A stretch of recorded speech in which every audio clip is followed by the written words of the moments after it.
እንግዲህ ከእግዚአብሔር ጋር መጣበቅ የሚለው ትምህርታችን ሰሞኑን በተከታታይ ሐሳቦች ስንናገር ነበረ። የትልቁ ምሳሌያችን ጌታችን ኢየሱስ ክርስቶስ የመጣበቅ ሞዴል ነው። እሱም ከአብ ጋር ያለው ህብረት እሱ መጣበቅን የሚያሳይ ነውና በተቻለ መጠን ኢየሱስ ፍለጋውን የምንከተል ከሆነ እርሱ ከአብ ጋር በጸሎት ይጣበቅ ነበረ። ከቃሉ ጋር በአገልግሎቱ በመታዘዝ አብ የላከውን ቦታ ላይ ወደ ላከው በመሄድ እንደገና ደግሞ ከዛ ውጭ ደግሞ ፈቃዱን በማድረግ ታማኝ ነበረ። ብዙ ጊዜ ደቀ መዛሙርቱ እዛ ከሳማራዊቷ ሴት ጋር ካወራ በኋላ መጨረሻ ላይ የተናገረው ንግግር የሚበላውን ማን አመጣለት ሲሉ እሱ የምበላው መብል የላከኝን የአብን ፍቃድ ማድረግ ነው ይላል። በጣም ደስ ይላል። አንድ ሰው ከእግዚአብሔር ጋር የተጣበቀ ህይወት ሲኖረው የሚኖረው ለእግዚአብሔር ፍቃድ ነው። ዊል ኦፍ ጋድ።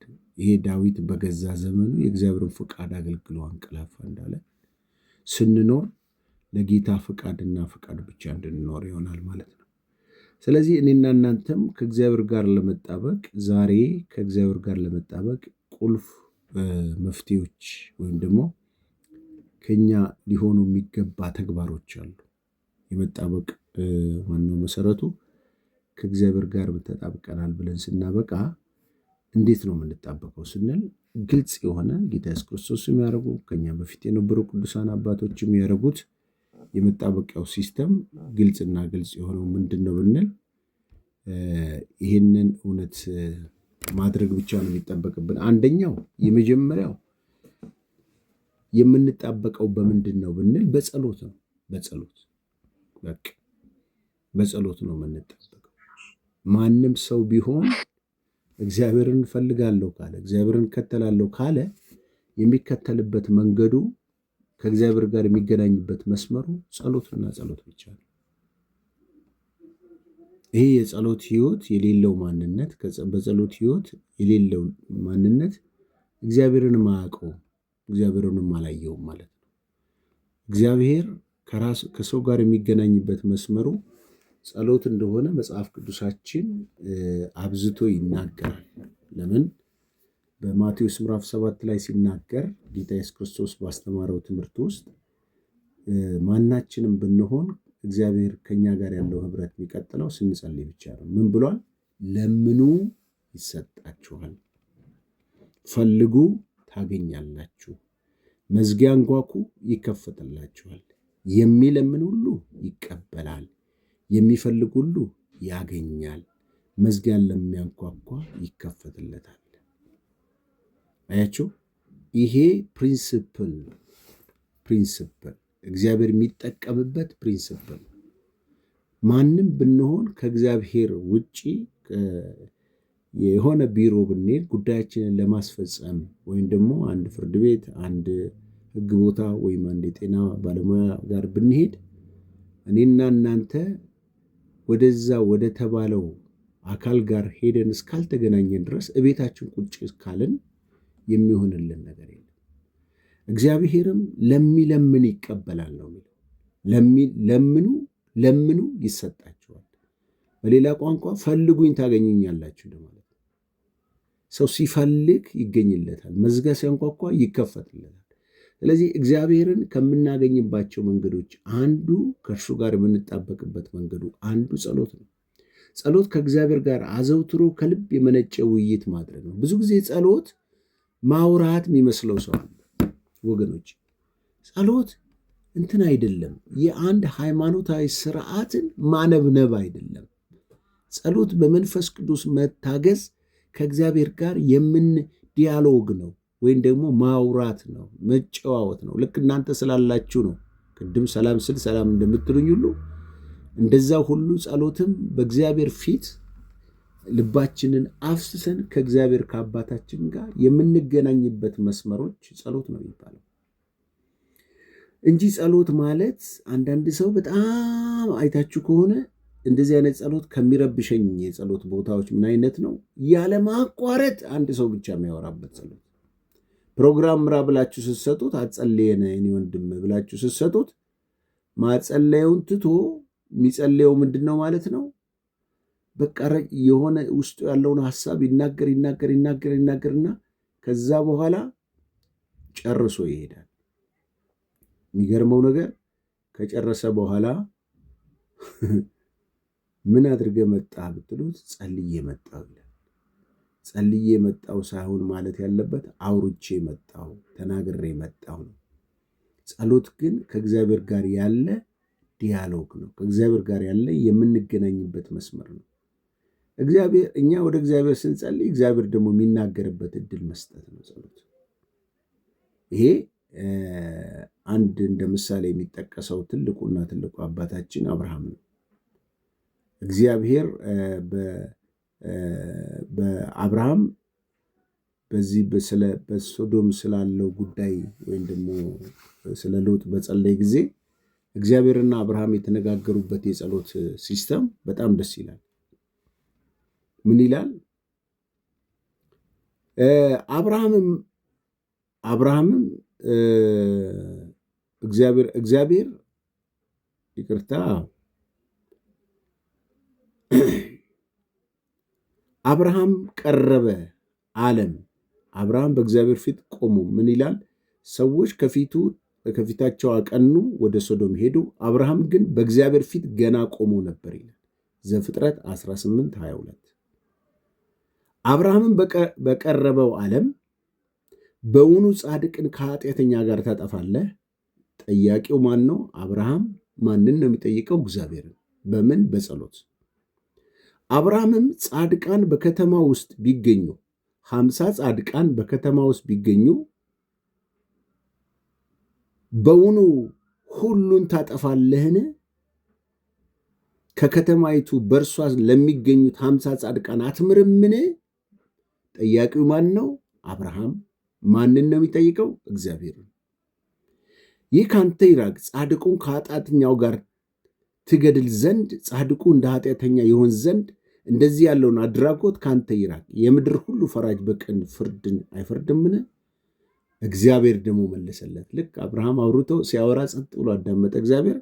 ከዛ ደግሞ መለሰለት፣ በሶዶም በከተማይቱ ውስጥ 50 ጻድቅን ባገኝ ስፍራውን ሁሉ ስለ እነርሱ እምራለሁ አለው።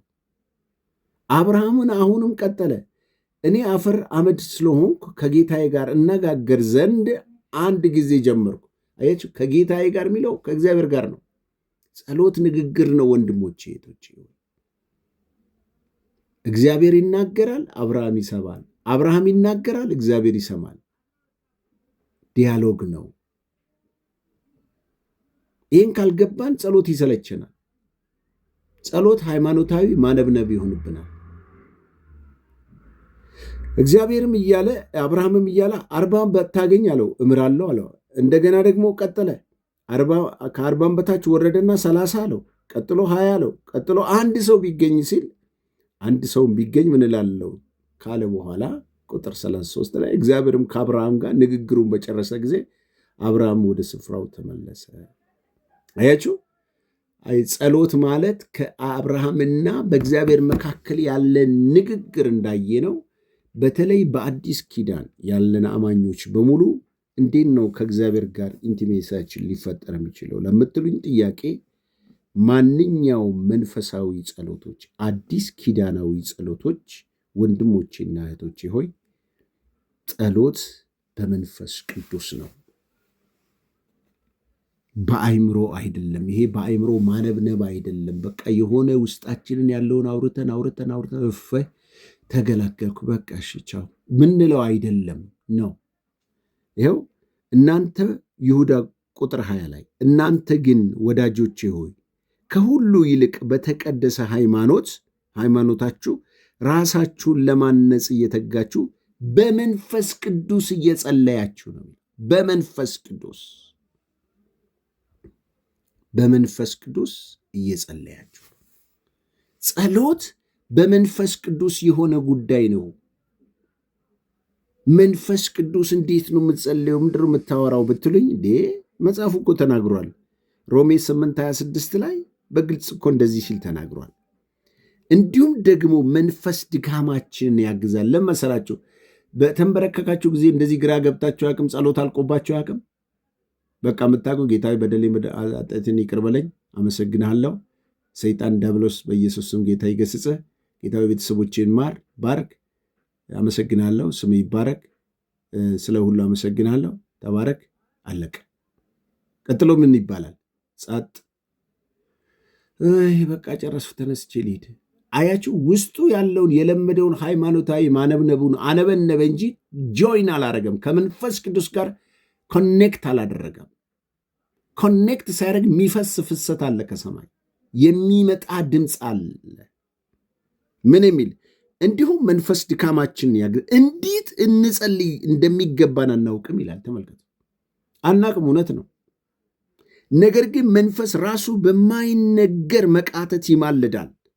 ልብን ሁሉ የሚመረምር የመንፈስን ሐሳብ ምን እንደሆነ ያውቃልና እንደ እግዚአብሔር ፍቃድ ስለ ቅዱሳን ይማልዳል ይላል። አያችሁ፣ በእናንተ ውስጥ ሆኖ እንዲህ በይ፣ ማረኝ በይ፣ ይቅር በለኝ በይ፣ አመሰግናለሁ በይ፣ ተቃዋሚ ለከሌ እንደዚህ ብለሽ ጸልይ፣ የሆነ ሐሳብ የሚያቀብለን በመንፈስ ቅዱስ ኮንትሮል ሆነን በጸሎታችን ስንሄድ በእያንዳንዱ የጸሎት ጊዜ ላይ ጋይድ ያደረግና ባለፈው ጊዜያት ለትዕቢት አይደለም አደባባይ ላይ ማውራት ባልወድም 21 ቀን ጸሎት ገብቼ ነበርና ለዛውም ከአዲስ አበባ ወጥቼ ወደ ተወለድኩበት ሀገር ወደ ሐረር ነው የሄድኩት። እዛ ቤት ተከራይቼ ለአንድ ወር 21 ቀን ገባውና 21ዱን ቀን እንዴት ነው የምጸልየው ምናምን ብለውኝ ሲሉኝ፣ የሚገርማችሁ ነገር ከዚህ ከመነሳቴ በፊት የሆነ ሌሊት ከሌሊት 11 ሰዓት አካባቢ ላይ ነው ተነስቼ መግባት እንዳለብኝ ጠቆመኝ። እንዴትና ከምን ጀምሬ የቱ ጋር እንደምጨርስ ነገረኝ። አቅጣጫ አሳየኝ ማለት ነው፣ ቦታውንም ጭምር ማለት ነው። ከዛ ስገባ አንደኛው ቀን የጽዳት ሰዓት ነበር። ራሴን ማይበት፣ ራሴን ምፈትሽበት፣ በጣም በእግዚአብሔር ፊት ጸጥ ብዬ ተንበርክኬ እንዴት ሰዓቱ እንደሚያልቅ አላውቅም። እንዴት 9 ሰዓት 10 ሰዓት እንደሚሆን አላውቅምና ሳይደክመኝ ከዛ ዝም ብዬ ማዳመጥ ነው። ከዛም የፈረስኩበትን፣ የደከምኩበትን፣ የጎደልኩበትን አካሄዴን፣ አገልግሎቴን፣ ያህል ዘመን የተከተልኩበትን እያንዳንዱ ልክ ኤርፖርት ስትገቡ ሻንጣችሁን በስክሪን እንደሚታይ እያንዳንዱ ራሴን በእግዚአብሔር ፊት አየው ነበር። ከዛም በኋላ ለካ ሰው ሲቆም እንደው ሲያስተውል እኮ ነው። ለምሳሌ አንዳንድ ጊዜ ቸኩላችሁ ፀጉራችሁን ወይም ደግሞ የሆነ ፕላስተር የሆነ ነገር ብቻ ሰውነታችሁ ላይ ተለጥፎ ሳታስተውሉ ሰው ጠቁሟችሁ ያነሳችሁበት ጊዜ የለም። ወይም ደግሞ እንደ ይህን ነገር አስተካክሉ፣ ይሄ እኮ እንደዚህ ይሆናል። ያቸው አንዳንዴ አይምሯችን በጣም ቢዚ ስለሚሆን በብዙ ነገር ስለሚወጠር ጉድለታችንን እንኳን ማየት የማንችልበት ጊዜ አለ። በእግዚአብሔር ፊት ተረጋግተን በመንፈስ ሆነን ራሳችንን ማየት ስንጀምር ግን እዚጋ ይህን አስተካክል፣ ይሄ እዚጋ ተበላሽቷል። ልክ ሰው ጋይድ እንደሚያደርጋችሁ ተንበርክካችሁ መንፈስ ቅዱስ የወደቃችሁበትን፣ የጎደላችሁበትን፣ የፈረሳችሁበትን በእያንዳንዱ ወርድ ላይ በእያንዳንዱ እንቅስቃሴ የህይወታችሁ ልምምዶች ላይ በሙሉ የእግዚአብሔር መንፈስ አቅጣጫ ይሰጣል ማለት ነው። ስለዚህ በመንፈስ ቅዱስ መጸለይ ምንድን ጥቅሙ እንደሆነ ታውቃላችሁ? እንደ መንፈስ ልብን የሚመረምር የመንፈስን ሐሳብ ምን እንደሆነ ያውቃል። የእግዚአብሔርን ሐሳብ ምን እንደሆነ ያውቃል። እንደ እግዚአብሔር ፍቃድ አያችሁ፣ እንደ እግዚአብሔር ፍቃድ እንድትማልዱ፣ እንደ እግዚአብሔር ፍቃድ ጸሎታችሁ እንዲሆን ጋይድ ያደርጋቸዋል ማለት ነው። ስሙ ይባረክ እንጂ ጌታ ሆይ በኢየሱስ ክርስቶስም ሰይጣን የታሰረው በኢየሱስ ክርስቶስም በዙሪያ የሚሽከረከር ሰይጣን አመሰግናለሁ ተናደር። ይሄ የዶሮ ጸሎት ነው የሚባለው። የዶሮ ጸሎት እንዲህ አይነት የተንቀዠቀዠ መንፈስ ምን እንዳወራ እንኳን አንዳንድ ጊዜ በጣም አይምሯችን እንደዚህ ገጥሟችሁ ከሆነ ምሕረት ያርግልን። እኔም አንድ ጊዜ እንደዛ አድርጎኛል ሰይጣን። በጣም አይምሮ ተወጥሎ ጸሎት ጌታ ይገስጽ ያልኩበት ጊዜ አለ። ተመልከቱ፣ ጌታ ይገስጽ ስትሉት በእውነት ለምንድን ነው በኢየሱስ ስም ሰይጣን ውደቅ እላለሁ ወይም እንደዚህ ሆነ እላለሁ ብዬ ሰይጣን እንደዛ ካልኩት በኋላ ለካ የገሰስኩት ለካ እግዚአብሔርን ነው። እግዚአብሔርን ነበረ። ስለዚህ ከእንደዚህ አይነት የሆነ የተቀበዣጠረ ነገር ውስጥ መውጣት ከፈለጋችሁ ወገኖቼ ሌላ አይደለም መፍትሄው አንድና አንድ ብቻ ነው። መፍትሄው በጌታ ፊት መጸለይ፣ በአእምሮ፣ በመንፈስ፣ በሐሳብ፣ በእግዚአብሔር ቃል መጸለይ። ዝም ብሎ የሆነ የለመድናቸው ማነብነብ አለ። ከእንደዚህ አይነት ባህላዊ ከሆነ ልምምድ ወጥተን ጸሎት ከልብ በመነጨ ከእግዚአብሔር ጋር መገናኘት መወያየት ነው። ይህ ሁሉን ነገር ይሄ ማለት ምን ማለት ሁለቱም እግዚአብሔርም ደግሞ ሰው እግዚአብሔርና ሰው አብርሃምና እግዚአብሔር እንደተደማመጡ ከእግዚአብሔር ጋር መደማመጥ፣ መነጋገር፣ ምስጋናን መግለጽ፣ መናዘዝ፣ ከእግዚአብሔር መመሪያ መፈለግ፣ አቅጣጫ መጠየቅ፣ ይሄ ጸሎት ይባላል። በዚህ ጸሎት ውስጥ ራሳችሁን እንድትፈትሹ ራሳችሁን እንድታዩ አንዱ ከእግዚአብሔር ጋር ስንጣበቅ የሚያጣብቀን ሲሚንቶ ወይም ደግሞ የሚያጣብቀን ማስትሹ ማጣብቀን ማቴሪያሉ ጸሎት ይባላል ማለት ነው። ስለዚህ እስቲ ምን ያህል በጣም በእግዚአብሔር ቤት ውስጥ የሚጸልዩ ሰዎች በጣም በየቀኑ አስደናቂ ነገር በመጽሐፍም ወይም ደግሞ በታሪክም አንድ ጋርጀረናል የሚል መጽሐፍ ካገኛችሁት አንብቡት። በእንግሊዝኛም አለ በአማርኛም አለና እነኛን ሰዎች አንብቤ ያለው አንድ ጊዜና በጣም ውስጤን ተች ያደረገኝ ነበረ። በእግዚአብሔር ፊት እነኚህ በጣም የሚጸልዩ ሰዎች እግዚአብሔር እንዴት እንደሰራባቸው ተመልከቱ። ከእግዚአብሔር ጋር ጸሎት ከእግዚአብሔር ጋር መጣበቅ ነው የሚባልበት አንዱ ኤልያስ ትልቁ ሞዴላችን ነው። ስለ ኤልያስ ጸሎት ታውቃላችሁ። ተመልከተው። አንድ ግለሰብ የመንግስትን ጉዳይ ዘግቶ ሰማይ ቆልፎ ሰማይ ቆልፎ እንደ ልክ አንዳንድ እንደ ቧንቧ ሰራተኛ ቆልፎላችሁ እሱ የለም። በኋላ አካብ ፈለገው፣ መንግስታት ሁሉ ሳይቀሩ ወጥተው ፈለጉት። ኤልያስ ሰማይን ያፌቃል እስከሚወጣ ድረስ ከዚህ ከሰማይ አንዳች ነገር እንዳይሆን ብሎ እንደከለከለና እንደቆለፈ እንደዘጋ የምታውቁት እሱ ከዘጋው በኋላ ሊከፍተው የሚችል መንግስታት አልነበሩ። በሚገርማችሁ ሁኔታ እና ባይሆን እንኳን እግዚአብሔር በእያንዳንዱ ሰው ህይወት ውስጥ ምን ያህል ጸሎት ስልጣን እንዳለው የምታውቁት መጽሐፉ ሲናገር ኤልያስ እንደኛው ሰው ነበር ይላል። እንደኛው ሰው ነበር። እንግዲህ ሰው የሆነው ኤልያስ ነው። ከእግዚአብሔር ጋር ባለው አታችመንት ዝጋው ሲለው ይዘጋል፣ ክፈተው ሲለው ከ3 ዓመት በኋላ የከፈተው ተንበርክኮ ለማስከፈት አይታችሁት ከሆነ ተንበርክኮ ጭንቅላቱን ጉልበቶቹ መሃል አስገብቶ አንድ ብላቴናን እየላከው ሂድ እየጸለይኩ ነው። አያችሁ፣ ዲዘርን ያደርጋል። በጣም የሚገርምን ሰው ቢጸልይ ሰዎች የእግዚአብሔርን ሁኔታ መረዳት ይችላሉ።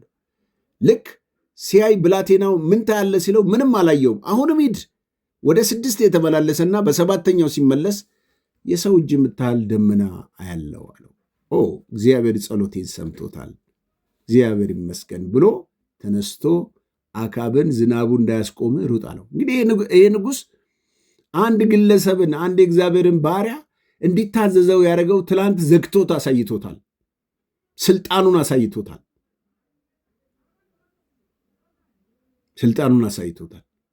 ስለዚህ ጸሎት ነው የፍጥረታትን ኃይል መግዛት ምንችለው፣ ከእግዚአብሔር ጋር መገናኘት እንድንችል የሚያደርገው፣ እግዚአብሔር ምስጢራትን የሚገልጥልን፣ ልዩ ልዩ ሐሳቡን የሚያፈልቅልን በጸሎት ነው። ስለዚህ ጸሎት አንዱ ከእግዚአብሔር ጋር እንጣበቅበት። ሌላው ደግሞ አምልኮ ነው። ማምለክ ማለት መዘመር ማለት አይደለም ወገኖች። ማምለክ አንዱ መሰጠት ነው። ማምለክ አንዱ መታዘዝ ነው። ማምለክ እንደሚገባ በቅድስና መኖር ነው። ማምለክ ወንጌል መመስከር ነው። ማምለክ ችግረኞችን መርዳት ነው። ማምለክ እግዚአብሔርን ማገልገል ነው። አምልኮ ፓኬጁ ሰፊ ነው። እግዚአብሔርን የሚያመልኩ ሰዎች ከእግዚአብሔር ጋር እግዚአብሔርን የሚከተሉ ሰዎች ሁሌ እግዚአብሔርን ያመልኩታል። ጳውሎስና ሲላስ እግዚአብሔርን እያመለኩ ይላል። በመንፈቀ ሌሊት የተያዙበት ሁኔታ ጭራሽ እንትን የሚል አይደለም። ማለት የሚያስመልክ ቦታ አይደለም። አያችሁ፣ እነኚህ ከእግዚአብሔር ጋር የተጣበቁ ሰዎች፣ ቀንና ሌሊት እግዚአብሔርን የሚፈልጉ ሰዎች በወህኒ ቤት እስራት ውስጥ ሆነው ማምለክ ይችላሉ። ለምን? ማምለክ የተሰጠበት ምክንያቱ ከምን አንጻር ነው? ገብቷቸዋል። የሚያመልኩትን ጌታ አውቀውታል። በዘፈቀደ አይደለም ያመልኩት፣ ሲሞላላቸው አይደለም ያመልኩት። እግሮቻቸው ግርብረት ውስጥ ሆኖ ያመልኩታል። ችግር ውስጥ ሆኖም ያመልኩታል። አያችሁ፣ አምልኮ ቦታ አይወስነውም። አምልኮ ቦታ አይወስነውም ወገኖች፣ በፍጹም አይወስነውም። በቀንም በሌሊትም ቢመችንም ባይመችንም እግዚአብሔር ሁልጊዜ የሚመለክ አምላክ ነው። የሞላልን ቀን አመሰግናለሁ፣ የጎደለብን ቀን ደግሞ አላውቅህም የምንለው አይደለም። የኔ ጌታ ሰማይና ምድርን የሰራ እግዚአብሔር።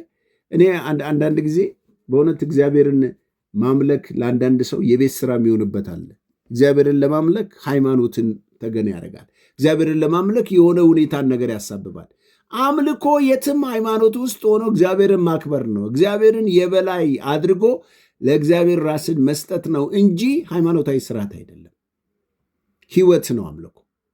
ያቺ ሴት ሳምራዊቷ ሴት እኮ አምልኮ የምታውቀው እዛ ወደ ተራራው ፊቱን አዙራ መዘመር ማምለክ ምናምን ነበረ። ጌታ ኢየሱስ እንደዚህ አላት፣ ከዚህ በኋላ በዚህ ተራራ የምታመልኩበት ዘመን ይቀራል፣ ወይም ደግሞ የማታመልኩበት ዘመን ይመጣል አለ እና እንግዳው እግዚአብሔር የሚመለከው በእውነትና በመንፈስ ነው። አብ በእውነትና በመንፈስ የሚያመልኩትን ይወዳል። አያችሁ፣ አምልኮ በአብ ፈቃድ ውስጥ ያለ አንደኛው በእውነትና በመንፈስ የሆነ ለእግዚአብሔር መገዛት፣ መታዘዝ፣ በቅድስና መኖር፣ ክብር ለሱ መስጠት ነው። አምልኮ ማለት መዝሙር መስሎን ከሆነ ተሳስተናል ወገኖች፣ ተሳስተናል። ለምን? አንዳንድ ሰው ዛሬ የአምልኮ ምሽት ይላል። የአምልኮ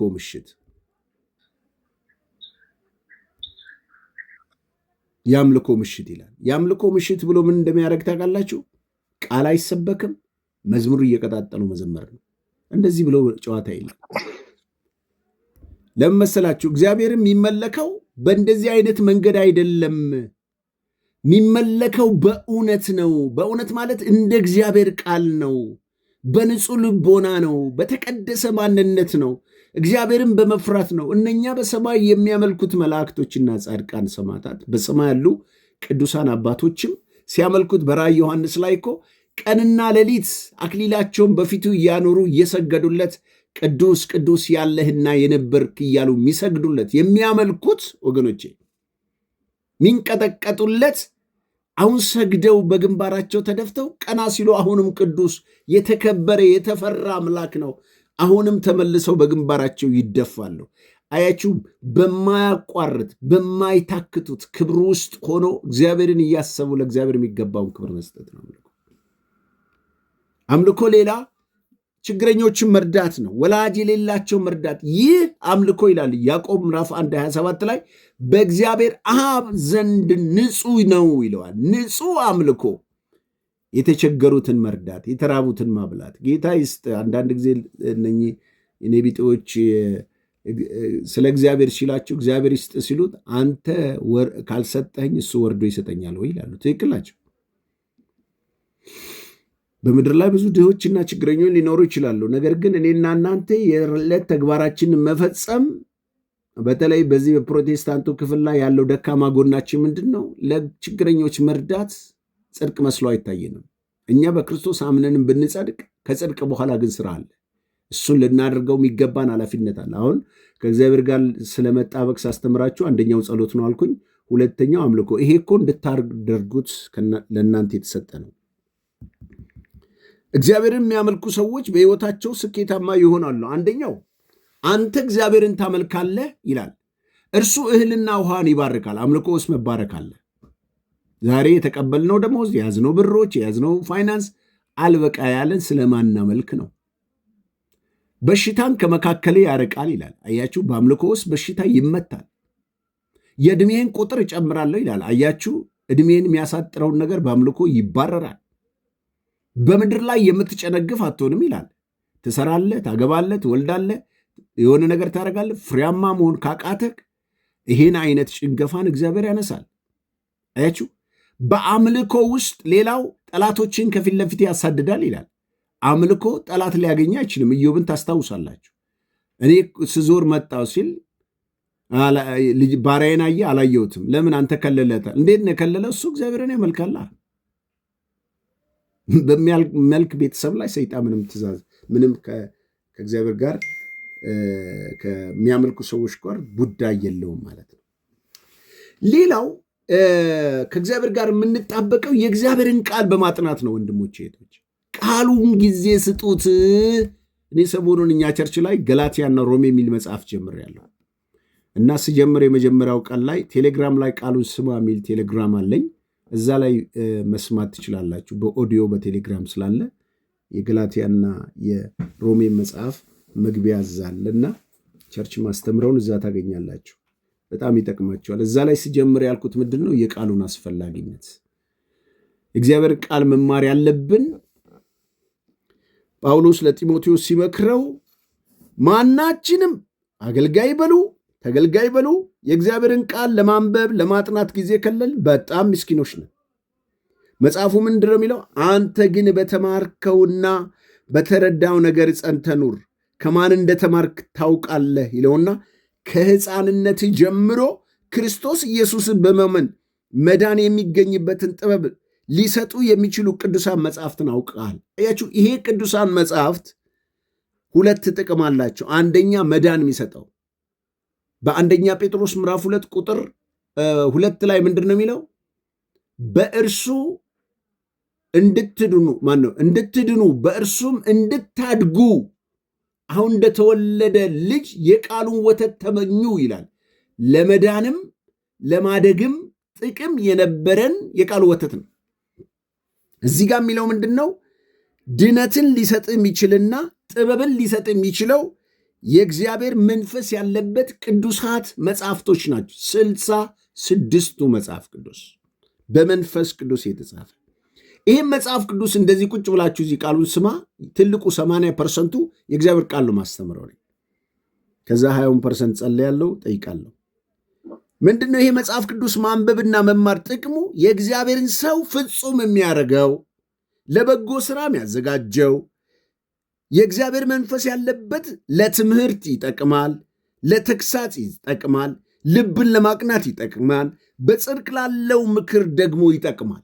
አያችሁ፣ ከዚህ ሁሉ ምክር ሰው መጉደል ከፈለገ ቃሉን አለማንበብ ነው። ወይም ደግሞ እዚህ ቲክቶክ ላይ ቁጭ ብሎ ስክሮል እያደረጉ ቀልድ እየዋዙ እያፈይዙ እየሳቁ ህይወትን፣ ጸጋን፣ ጽድቅን፣ ቅድስናን፣ ፍቅርን፣ ትጋትን ከውስጣችን ስክሮል አድርገን እናወጣለን ማለት። ጊዜ ስጡ ለእግዚአብሔር ቃል። እስቲ ተመልከቱ፣ ጌታ ኢየሱስ በ12 ዓመቱ ቤተ መቅደስ ሄደው ከሚያስተምሩ አስተማሪዎች ጋር ይነጋገር ነበር። ስለዚህ ይሄ የተሰጠንን የእግዚአብሔርን ቃል የምናጠናበት ጊዜ ይኑረን ወገኖቼ። የቤሪያ ሰዎች ልበሰፊዎች ነበሩ ይላል። ለምንድን ነው? አሁን ዛሬ ከእግዚአብሔር ጋር ስለመጣበቅ እየነገርኳችሁ ነው ያለሁት እና ከእግዚአብሔር ጋር ስለመጣበቅ እየነገርኳችሁ፣ ከእግዚአብሔር ጋር መጣበቁ አንዱ ከእግዚአብሔር ቃል ጋር መጣበቅ ነው። ከእግዚአብሔር ጋር መጣበቅ ማለት መጽሐፍ ቅዱስን ማንበብ። እስቲ እዚህ ያላችሁ ከላይም ከታችም የምትሰሙኝ ሰዎች በዓመት መጽሐፍ ቅዱስን ማንበብ መርሃ ግብር ዘርጉ። እስቲ በዓመት ነው ያልኩት። ድሮኛ ወደ ጌታ እንደመጣ እንደዛ ነበር የምናደርገው። በጣም በስደት ውስጥ የምናመልክ ሰዎች ስለሆነ ወደ ምስራቅ ሐረርጌ አካባቢ ላይ በጣም በስደት በጣም መቃብር እንኳን መቀበሪያትን ጓሮ በየጢሻ ውስጥ የምንቀበር ሰዎች የነበርን እንሰደድ ስለነበረ በምናገኘው አጋጣሚ መጽሐፍ ቅዱስን በቃላችን ሸምድደን እንይዝ ነበር። መጽሐፍ ቅዱስን ማግኘት ከባድ ነበረና ጌዲዮን የምትባል አዲስ ኪዳን ሰማያዊ መጽሐፍ ነው የምናገኘው ብናገኘው። ስለዚህ መጽሐፍ ቅዱስን በዓመት አንብቡት። ሰኞ ዕለት ማቴዎስን ብታነቡ፣ ማክሰኞ ዕለት ደግሞ ዘፍጥረትን አንብቡ። እንደዚህ እያላችሁ ማክሰኞ፣ ሮብ፣ ሐሙስ፣ አርብ፣ ቅዳሜ፣ እሁድ እያላችሁ አንዱን ቀን አዲስ ኪዳን አንዱን ቀን ብሉይ ኪዳን አድርጋችሁ እስቲ ሙሉ መጽሐፉን ጨርሱ። እንደው ጀግና መሆናችሁን ለራሳችሁ ታጨበጭባላችሁ። ብዙ ሰው ግን በዓመት አይደለም በ2 ዓመት መጽሐፍ ቅዱስ አይጨርስም። አሁን ሲታይ ቀላል ይመስላል አይደል? አይጨርስም።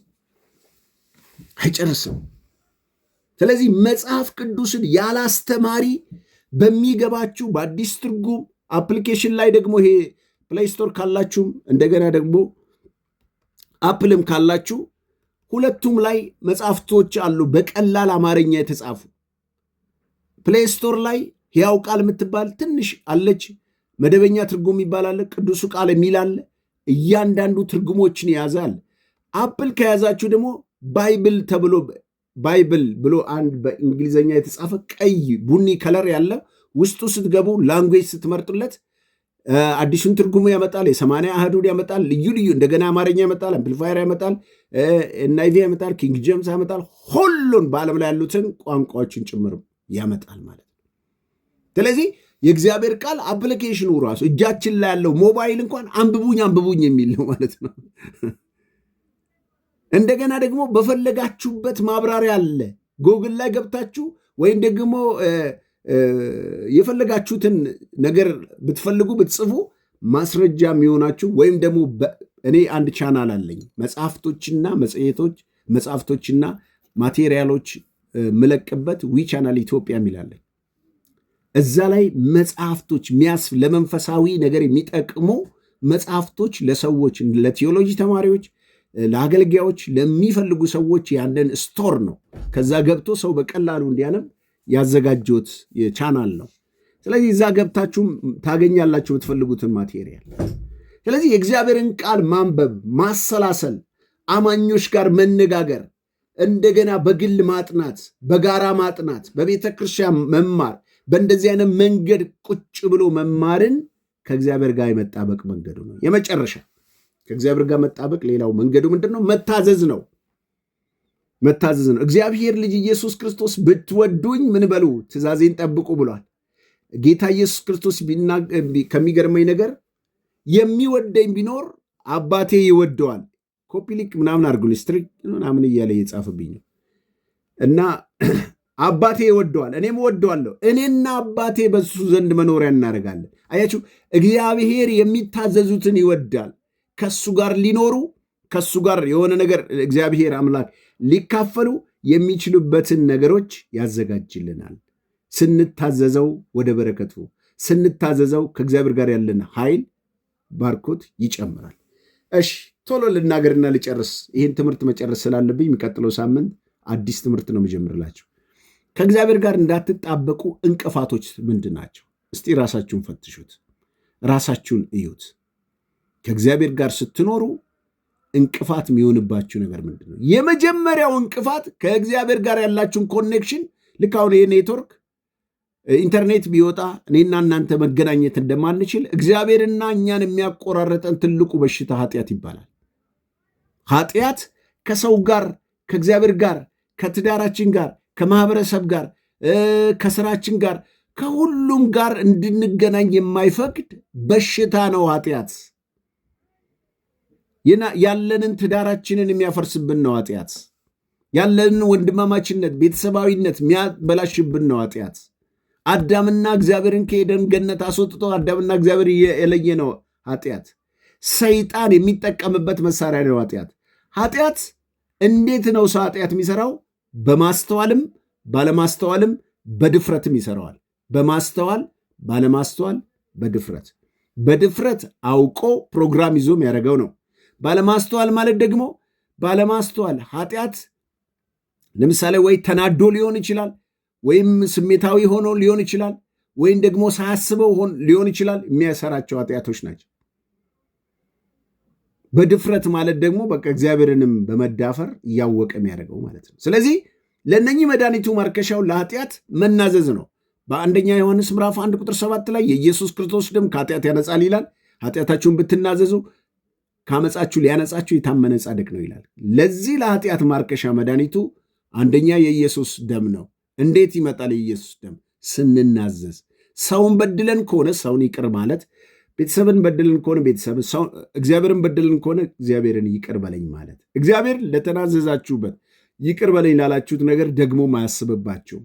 ስለዚህ ያልተናዘዛችሁት ኃጢአት ካለ ያ ረቂቅ በሽታ ስለሆነ ኃጢአታችንን በፍጹም ልንሰውር፣ ኃጢአቱን የሚሰውር አይለማም። ነገር ግን ኃጢአቱን የሚናዘዝና የሚተዋት ግን ምሕረትን ከእግዚአብሔር ዘንድ ይቀበላል ይላል ምሳሌ 28:13 ላይ። ስለዚህ አንዱ ትልቁ በሽታችን ከእግዚአብሔር ጋር የሚያቆራርጠን ኃጢአት ነው። ሌላው ደግሞ በስራ የተጠመደ መሆን፣ ቢዚ የሚባል በሽታ ማለት ነው። ጸልይ፣ ቢዚ ነኝ። ና ቃል ስማ፣ ቢዚ ነኝ። ናና ተማር፣ ቢዚ ነኝ። ናስቲ ወንጌል እንስራ፣ ቢዚ ነኝ። የቢዚ መንፈስ ጌታ ኢየሱስ።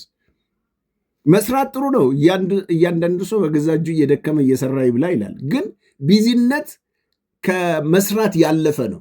ራስን ወጥሮ መቀመጥ፣ ስትረስ ውስጥ መግባት፣ ዲፕሬሽን ውስጥ መግባት፣ የማይመለከትን ጭንቀት ውስጥ መግባት፣ በቃ የማይመለከትን ሀሳብ ውስጥ መግባት፣ ለመጸለይ ማቃት፣ ለማመስገን ማቃት፣ ለማምለክ ማቃት፣ እንደዚህ ለመማር ማቃት፣ መታከት፣ መሰልቸት፣ አይምሮ መወጠር፣ ይሄ ከእግዚአብሔር ጋር ያለንን ግንኙነት ያበላሽብናል። ይሄ የበዛ አኗኗር፣ ልቅ የሌለው መቆሚያ የሌለው ስግብግብነት፣ አልጠግም ባይነት፣ እዛም እንዲሁ ገንዘብ ማጋበስ፣ ሀብት ማጋበስ፣ አንድ ቀን በልቶ ተደስቶ ሳይኖር ኑሮ እንደ ጨረባ ወፍ እየተቅበዘበዘ የሚኖር ማንነት፣ ይሄ ከእግዚአብሔር ጋር መገናኘት አይቻልም።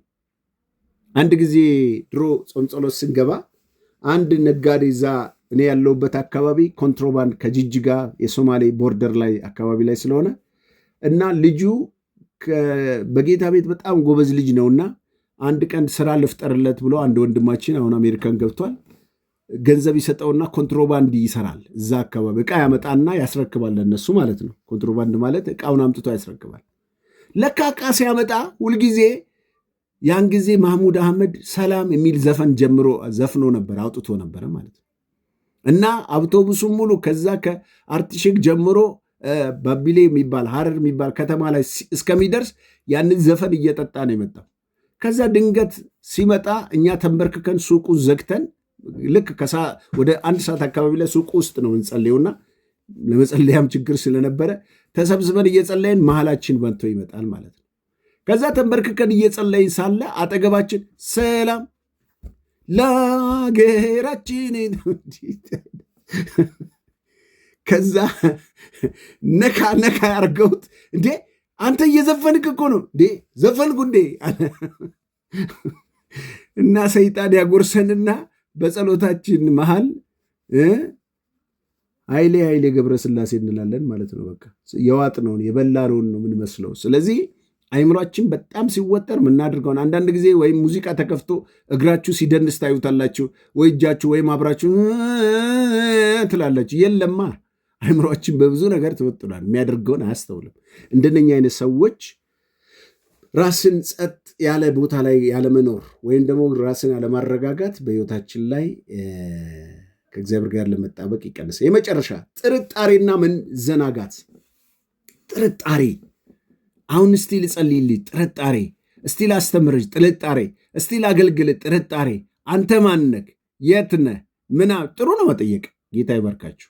በተለይ በዚህ በቲክቶክ የሚመጡ አክተሮች ስላሉ መጠንቀቁ ጥሩ ነው። ግን መንፈሳዊ ነገር ለመማር የእግዚአብሔርን ቃል ንጹሕን ትምህርት ለመማር ምንም መጨናነቅ አያስፈልግም። የእግዚአብሔርን ቃል መርጣችሁ ስሙ። እንደ ዶሮ ሳይሆን እንደ ንስር ለይታችሁ ስሙ።